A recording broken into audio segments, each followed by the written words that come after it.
तो फिंकेल्स्टाइन अभिक्रिया नेक्स्ट हमारी फिंकेल्स्टाइन रिएक्शन। फिंकेल्स्टाइन अभिक्रिया इस अभिक्रिया द्वारा एल्किल क्लोराइड व एल्किल ब्रोमाइड के द्वारा एल्किल आयोडाइड का निर्माण किया जाता है।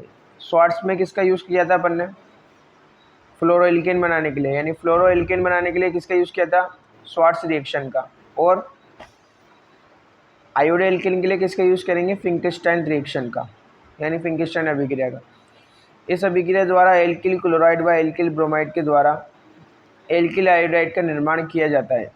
जब एल्किल ब्रोमाइड व एल्किल क्लोराइड को एसीटोन एवं मेथनॉल की उपस्थिति में NaI से अभिक्रिया कराई जाती है। ये बिल्कुल सिंपल है। इसमें क्या है करना है अपन को कि एल्किल क्लोराइड ले लो या एल्किल ब्रोमाइड ले लो और सोडियम आयोडाइड से रिएक्शन करा दो, और ये प्रेजेंस किसकी होनी चाहिए? मेथनॉल की और एसीटोन की।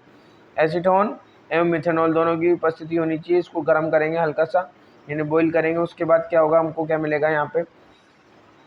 ये देखो एल्किल आयोडाइड बन गया और यहाँ पे NaBr मिल जाएगा। ठीक है ना। तो इसका एक ये एग्जाम्पल है,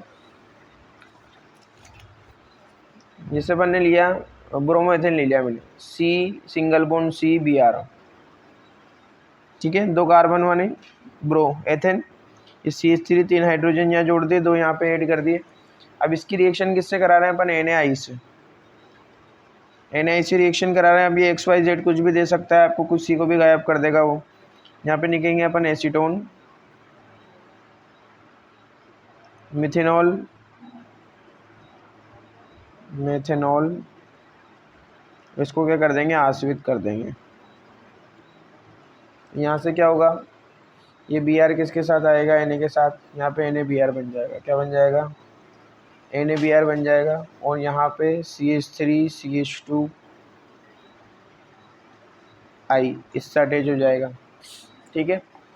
अब देखो आगे, ये वाला जो क्वेश्चन था मैंने आपको क्वेश्चन बताया। देखो, एल्कोहल तथा KI की अभिक्रिया में H2SO4 का उपयोग क्यों नहीं किया जाता? तो इसलिए नहीं किया जाता बेटा क्योंकि जो H2SO4 है अपचायक होता है। तो इसके अंदर क्या होगा बेटा?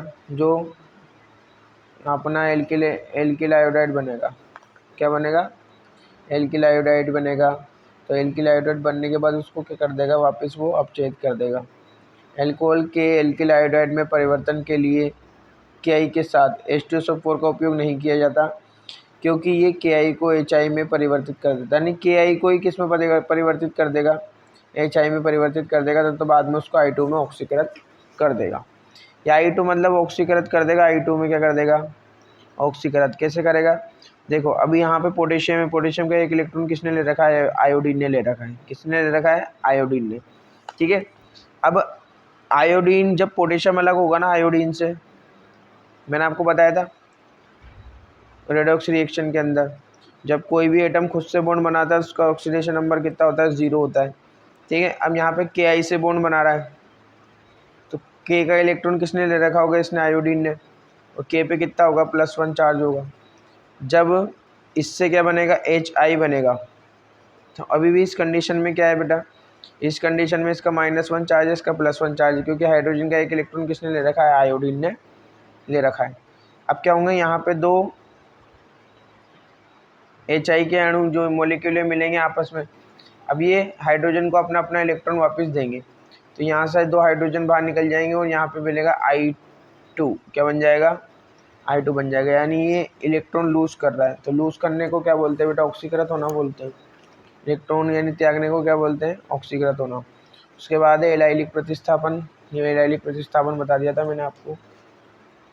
हुंसडीकर अभिक्रिया, हुंसडीकर अभिक्रिया आपकी होगी थी। ठीक है। अब एमिनो के द्वारा नाइट्रोसिल क्लोराइड की एमीन से अभिक्रिया। एमिनो द्वारा कैसे बनाएंगे? एल्किल हैलाइड बनाना है, यानी अपन को RX बनाना है। देखो यहाँ पे R आएगा और X कौन है? क्लोरीन, ब्रोमीन, आयोडीन, कुछ भी हो सकता है। एमीन के द्वारा या नाइट्रोसिल क्लोराइड। नाइट्रोसिल क्लोराइड का फॉर्मूला क्या है? ये देखो, ये NOCl को क्या बोलते हैं? Nitrosyl chloride. टिल्डेन अभिकर्मक, क्या बोलते हैं इसको? टिल्डेन रिएजेंट, टिल्डेन अभिकर्मक। इसको बोलते हैं नाइट्रोसिल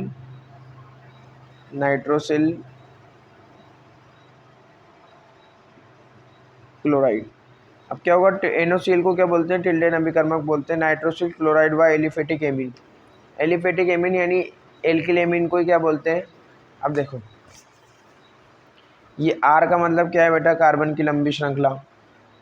इससे क्या जुड़ रहा है बेटा, NH2 समूह जुड़ रहा है, तो उसको बोलेंगे एलिफेटिक एमीन, एलिफेटिक एमीन बोलेंगे, या इसको क्या बोलेंगे, एल्किल एमीन, या इसका दूसरा नाम क्या होगा, आपको पता है आर को क्या बोलते हैं अपन, एल्किल ग्रुप बोलते हैं। एल्किल एमीन हो गए, क्या हो गया, एल्किल एमीन। इसकी क्रिया किससे कराएंगे अपन, NOCl टिल्डन अभिकर्मक से कराएंगे। किससे कराएंगे, टिल्डन अभिकर्मक। नाइट्रोसिल क्लोराइड से भी क्रिया करा रहे हैं अपन इसकी यहाँ पे, ठीक है। तो अपन को क्या मिलेगी, एक तो N2 गैस मिलेगी, क्या मिलेगी, N2 गैस मिलेगी। एक ये दो हाइड्रोजन, क्या है बेटा, ये वाला हाइड्रोजन और एक ऑक्सीजन, H2O निकल जाएगा यहाँ से। फिर यहाँ पे क्या मिलेगा अपन को, RCl मिलेगा। क्या मिलेगा, RCl यानी एल्किल क्लोराइड मिल गया। बिल्कुल सिंपल है। तो यहाँ पे आपकी अभिक्रिया कैसी है, क्या आएगी बेटा, एमीन के द्वारा या नाइट्रोसिल क्लोराइड की एमीन से क्रिया द्वारा। किसके द्वारा करेंगे आप, एमीन के द्वारा या नाइट्रोसिल क्लोराइड की एमीन से क्रिया द्वारा, ठीक है ना। अब इसमें यहाँ पे एग्जांपल ले लिया अपन ने CH3CH2, यानी R के जगह पे क्या ले लिया बेटा अपन ने, एथेन एमीन ले लिया, या नाइट्रोसिल क्लोराइड ले लिया, N2 plus H2O plus CH, है ना, CH3CH2Cl बन गया। हेलो एल्केनों के भौतिक गुण। अब भौतिक गुण क्या है बेटा, इनके भौतिक गुण जो दिखते हैं अपन को, यानी जिसमें अपन को केमिकल फॉर्मूला चेंज नहीं करना पड़ता, डायरेक्ट ही बता देते हैं, फिजिकल प्रॉपर्टीज बोलते हैं ना उनको, भौतिक गुण बोलते हैं। सामान्यतः हेलो एल्केन रंगहीन व मधुर गंध वाले होते हैं, यानी कलरलेस होते हैं, कोई कलर नहीं होता। मधुर गंध यानी स्वीट स्मेल होती है इनकी, मीठी मीठी गंध होती है। लेकिन ब्रोमो व आयोडो एल्केन को सूर्य के प्रकाश में लाने पर ये रंगीन हो जाते हैं। यानी ब्रोमो एल्केन, यानी आपको पता है ब्रोमीन गैस कैसी होती है, ब्राउन कलर की होती है। आयोडीन कैसा होता है, पर्पल कलर का होता है। तो क्या होता है बेटा, जब इसको सूर्य के प्रकाश में रखते हैं ना, इनका क्या होता है बेटा, विखंडन होता है, टूटते हैं, मतलब डिकम्पोजिशन होता है, अपघटन होता है, जिससे ब्रोमीन और आयोडीन निकलता है, जिससे कैसे कलर के हो जाते हैं ये, ब्रोमीन जो ब्रोमो एल्केन है वो ब्राउन कलर के हो जाते हैं, और आयोडो एल्केन पर्पल कलर के हो जाते हैं, ठीक है। उसके बाद घनत्व की बात करते हैं। घनत्व कैसा होता है बेटा, क्लोरो व फ्लोरो एल्केन जल की तुलना में हल्के होते हैं। कौन कौन से, फ्लोरो एल्केन, क्लोरो व फ्लोरो। क्लोरो फ्लोरो तो क्या होता है बेटा, जल से हल्के होते हैं, और जबकि ब्रोमो आयोडो क्या होते हैं, जल से भारी होते हैं और वो डूब जाते हैं। यानी घनत्व यानी डेंसिटी किसके, किसी के रेस्पेक्ट में, वाटर के रेस्पेक्ट में मानते हैं इनकी डेंसिटी। जो चीज़ वाटर में डूब रही है उसकी डेंसिटी वाटर से ज़्यादा है, और जो पानी में यानी वाटर के अंदर तैर रही है उसकी डेंसिटी यानी घनत्व किसका है, पानी से कम है। या थर्माकोल की बात करें, थर्माकोल पानी पे तैरता है, उसका घनत्व कम है। लकड़ी तैरती है, उसका घनत्व पानी से कम है, ठीक है। अब देखो सबसे ज़्यादा घनत्व किसका होगा, आयोडो एल्केन का, फिर ब्रोमो एल्केन का, फिर क्लोरो एल्केन का, फिर फ्लोरो एल्केन का। हेलो एल्केन के घनत्व का क्रम ये क्या है बेटा, आयोडोमेथेन, आयोडोब्रोमीन, आयोडोमेथेन, ब्रोमोमेथेन, आयोडोमेथेन, ब्रोमोमेथेन, क्लोरोमेथेन, फ्लोरोमेथेन। उसके बाद है क्वथनांक। वह था जिस पर कोई भी द्रव उबलने लग जाता है उसको क्या बोलते हैं, क्वथनांक बोलते हैं उसका, बॉइलिंग पॉइंट। हेलो एल्केन के क्वथनांक संगत हाइड्रोकार्बन की तुलना में उच्च होते हैं। यानी मेरी बात सुनो, ये किससे बना है, एथेन से बना है, मेथेन से। किससे बना है, मेथेन से बना है। यानी CH4 से एक हाइड्रोजन बाहर निकाला और उसमें अपन ने क्या जोड़ दिया, आयोडीन। तो इसका संगत कौन है, इसका संगत है मेथेन।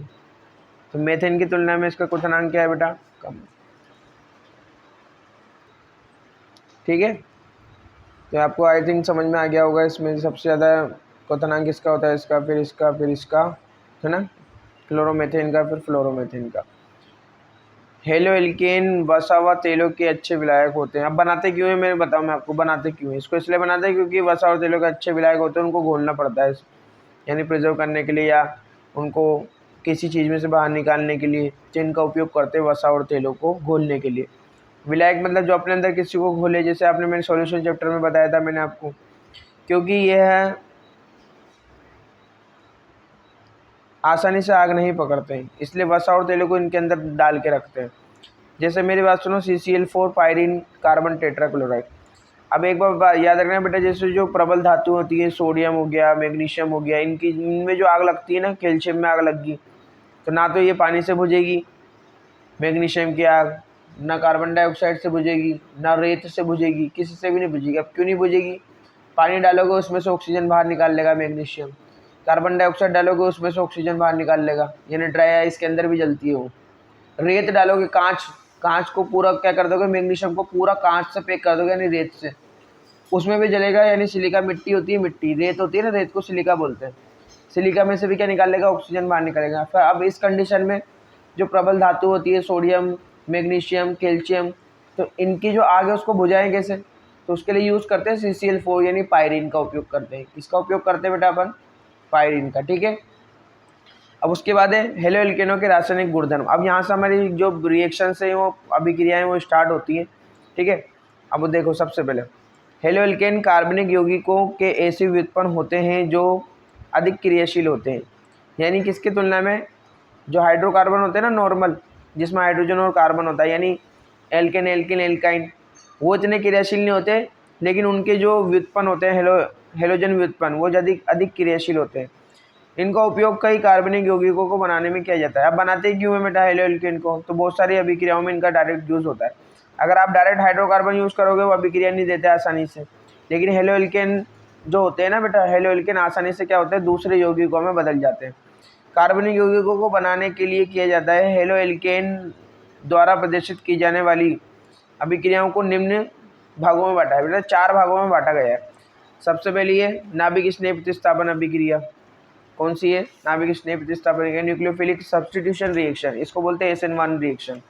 कौन सी रिएक्शन बोलते हैं, SN1 रिएक्शन। देखो, नाभिक स्नेह प्रतिस्थापन अभिक्रिया इसको बोलते हैं SN रिएक्शन, है ना, न्यूक्लियोफिलिक सब्स्टिट्यूशन रिएक्शन। ये नाभिक स्नेह प्रतिस्थापन अभिक्रिया 2 प्रकार की होगी। उसके बाद है विलोपन निराकरण अभिक्रिया, इसको बोलते हैं एलिमिनेशन रिएक्शन। उसके बाद है धातुओं से अभिक्रिया, रिएक्शन ऑफ मेटल्स। उसके बाद है ऑक्सीडेशन रिडक्शन, अपचयन या अन्य अभिक्रियाएं, इसमें रिडक्शन आएगा और अदर रिएक्शन आएगी इसके अंदर। सबसे पहले अपन देखते हैं नाभिक स्नेह प्रतिस्थापन अभिक्रिया। नाभिक स्नेह का मीनिंग क्या होता है बेटा, नाभिक स्नेह का मीनिंग ये होता है कि जो पॉजिटिव चार्ज की तरफ क्या हो, अट्रैक्ट हो, यानी धनावेश की तरफ क्या हो, अट्रैक्ट हो, नाभिक की तरफ अट्रैक्ट हो। नाभिक मतलब प्लस चार्ज, पॉजिटिव चार्ज, उसकी तरफ अट्रैक्ट हो, तो उसको कौन सी अभिक्रिया बोलेंगे, नाभिक स्नेह प्रतिस्थापन अभिक्रिया। अब नाभिक स्नेही प्रतिस्थापन का मीनिंग ये है, नाभिक स्नेही यानी एक पॉजिटिव चार्ज की तरफ अट्रैक्ट होने वाला पहले निकलेगा, उसकी जगह पे दूसरा पॉजिटिव चार्ज की तरफ अट्रैक्ट होने वाला अंदर आएगा, ठीक है। चलो मैं इसको एक एग्जांपल से बताता हूँ आपको। सपोज करो यहाँ पे क्या है, मेरे पास RCl है। क्या है, RCl। अब आपको पता है जो हेलोजन होते हैं वो अधिक क्या होते हैं, इलेक्ट्रोनेगेटिव होते हैं, यानी अधिक विद्युत ऋणी होते हैं। तो इनके ऊपर क्या आता है, माइनस चार्ज, और इसके ऊपर आता है प्लस चार्ज। अब देखो, इसके ऊपर माइनस चार्ज है, और माइनस चार्ज वाले को क्या बोलते हैं, नाभिक स्नेही न्यूक्लियोफाइल बोलते हैं। क्या बोलते हैं, जिसके ऊपर माइनस चार्ज होता है उसको क्या बोलते हैं, न्यूक्लियोफाइल नाभिक स्नेही। तो यहाँ पे क्या हो गया, ये नाभिक स्नेही न्यूक्लियोफाइल, क्या हो गया, न्यूक्लियोफाइल, ठीक है ना, यानी न्यूक्लियस की तरफ अट्रैक्ट होने वाला, आकर्षित होने वाला। और ये जो है बेटा, ये है, इसको बोलेंगे इलेक्ट्रोफाइल, इलेक्ट्रॉन स्नेही। क्या बोलेंगे, इलेक्ट्रॉन स्नेही। अब मेरी बात सुनो, जैसे यहाँ पे एक और नाभिक स्नेही आ गया, जैसे OH आ गया। अब ये OH जब तक इससे नहीं जुड़ सकता, ये वाला जो OH है ना, जब तक इस R से नहीं जुड़ सकता, देखो इस पे माइनस चार्ज है, इस पे प्लस चार्ज है, तो ये किसकी तरफ अट्रैक्ट होगा, माइनस वाला पॉजिटिव वाले की तरफ अट्रैक्ट होगा। कब तक नहीं हो सकता, जब तक कि ये पुराना वाला जो है नाभिक स्नेही इसके अंदर है। ये भी नाभिक स्नेही, ये भी न्यूक्लियोफाइल है, नाभिक स्नेही। तो देखो, ये वाला नाभिक स्नेही इससे कब तक नहीं जुड़ सकता, जब तक ये वाला नहीं जाए। तो इसका प्रतिस्थापन होगा ना, इसका प्रतिस्थापन किसके द्वारा होगा, इसके द्वारा। क्या हो रहा है यहाँ पे, प्रतिस्थापन, सब्स्टिट्यूशन हो रहा है। क्या हो रहा है, सब्स्टिट्यूशन हो रहा है यहाँ पे, ठीक है ना। तो इसलिए इसको क्या बोलते हैं, ये देखो हेलो एल्केन है ना, ये हेलो एल्केन प्रदर्शित कर रहा है ना ये वाली अभिक्रिया, तो इसको क्या बोलते हैं, ये हेलो एल्केन द्वारा प्रदर्शित की जाने वाली फर्स्ट प्रकार की अभिक्रिया, यानी फर्स्ट टाइप की रिएक्शन है, जिसको कौन शो करते हैं बेटा, हेलो एल्केन शो करते हैं। उसको क्या बोलते हैं, न्यूक्लियोफिलिक सब्स्टिट्यूशन रिएक्शन, यानी नाभिक स्नेही प्रतिस्थापन अभिक्रिया। अब देखो मेरी बात सुनो, एल्केन में हेलोजन परमाणु कार्बन से जुड़ा होता है, जो कि कार्बन से अधिक विद्युत ऋणी होता है। इस कार्बन हाइड्रोजन बंध में इस कार्बन हेलोजन बंध में CX बंध की प्रकृति, इस CX बंध की प्रकृति ध्रुवीय होती है। इस कारण कार्बन पर आंशिक धनावेश आ जाता है डेल पॉजिटिव वह हेलोजन पर आंशिक ऋणावेश आ जाता है। हेलो एल्केन का ये गुण उसे अधिक क्रियाशील बना देता है। देखो इधर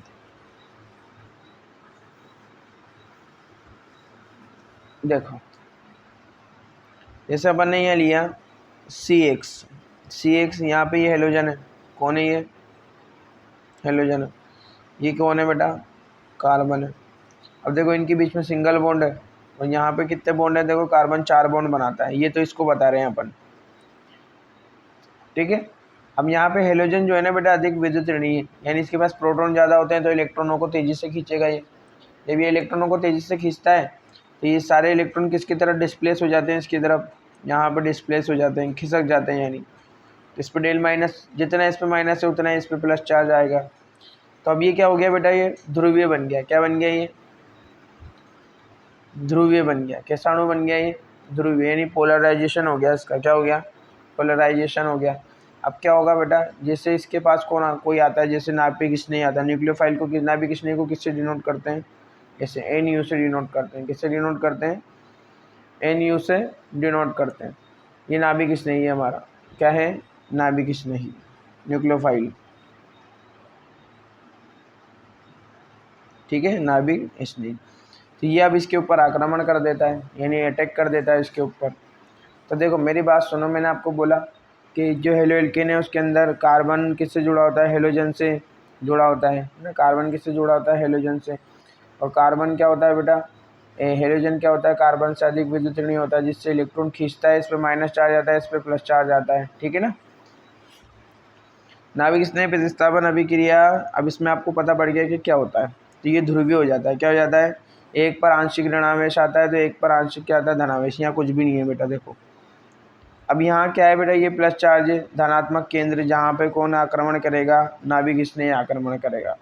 नाभिक स्नेह को प्लस चार्ज दिखना चाहिए, तो जैसे दिखेगा वो आक्रमण कर देगा और पुराने वाले को भगा देगा। कार्बन परमाणु पर उपस्थित आंशिक धनावेश इसे धन केंद्र बना देता है, यानी पॉजिटिव चार्ज बना देता है, जिस पर नाभिक स्नेही क्या करता है? आक्रमण करता है। जब हेलाइड आयन से अधिक, अब ये हेलाइड आयन है ना, इससे अधिक इलेक्ट्रोनेगेटिव यानी विद्युत ऋणी से हेलाइड आयन से अधिक क्रियाशील नाभिक स्नेही धनावेश कार्बन पर आक्रमण करता है, तो हेलाइड आयन अपने बंध के इलेक्ट्रॉनों को लेकर धीरे से खसक लेता है उधर, यानी निकल जाता है बाहर। वह नाभिक स्नेही का धनात्मक कार्बन, वह नाभिक स्नेही का क्या बेटा? नाभिक स्नेही का धनात्मक कार्बन से बंधन होता है। नाभिक स्नेही जो नया वाला आया है ना, उसका किससे से बंधन होता है, यानी वो बॉन्ड बन जाता है। यहाँ पे मैंने आपको जैसे बताया, अर्थात ऐसी रासायनिक अभिक्रिया जिसमें अधिक क्रियाशील नाभिक स्नेही कम क्रियाशील नाभिक स्नेही को उसके यौगिक में से प्रतिस्थापित कर देता है, नाभिक स्नेही प्रतिस्थापन अभिक्रिया कहलाती है। जैसे ये ब्रोमोएथेन है। आप बताओ बेटा, यहाँ पे ये हेलोजन है, ये कार्बन है, तो ये ब्रोमीन क्या है? हेलोजन है, अधिक विद्युत ऋणी है, तो इस पर क्या है? डेल माइनस, इस पर डेल प्लस। तो बताओ आवेशित हो गया यानी ध्रुवीय हो गया। ये क्या है बेटा? नाभिक स्नेही। इसको क्या दिखना चाहिए? धन केंद्र दिखना चाहिए, यानी पॉजिटिव सेंटर दिखना चाहिए। इसको पॉजिटिव सेंटर दिख गया, यानी धन केंद्र दिख गया। इसने आक्रमण कर दिया और किसको? ब्रोमीन को भगा दिया, यानी ब्रोमीन अपने इलेक्ट्रॉन Br माइनस के रूप में, इसको बोलते हैं लीविंग ग्रुप। क्या बोलते हैं इसको? प्रतिस्थापित समूह, है ना। लीविंग ग्रुप क्या बोलते हैं इसको? लीविंग ग्रुप, प्रतिस्थापित समूह, ठीक है ना। अब आजकल तो सब कुछ इंग्लिश में चल रहा है बेटा, ज़्यादातर इंग्लिश में पूछा जाएगा, इसलिए इंग्लिश में देख लो आप। तो नाभिक स्नेही प्रतिस्थापन अभिक्रिया में भाग लेने वाले नाभिक स्नेही दो प्रकार के होते हैं। एक तो होता है प्रबल नाभिक स्नेही, जिनके ऊपर ऋणावेश होता है। एक होता है दुर्बल नाभिक स्नेही, जो अपने लोन पेयर से बॉन्ड बनाते हैं। जैसे उसमें बना रहा था ना कोऑर्डिनेट कंपाउंड में, दो प्रकार के होते हैं। एक तो क्या होता है? जिन पे खुद का नेगेटिव चार्ज होता है, और दूसरे किससे बंद बनाते हैं? दूसरे बनाते हैं लोन पेयर से बंद, ठीक है ना। तो बाकी का अपन यहाँ तक देख लो, तो उसके बाद अपन कल देखेंगे। ओके।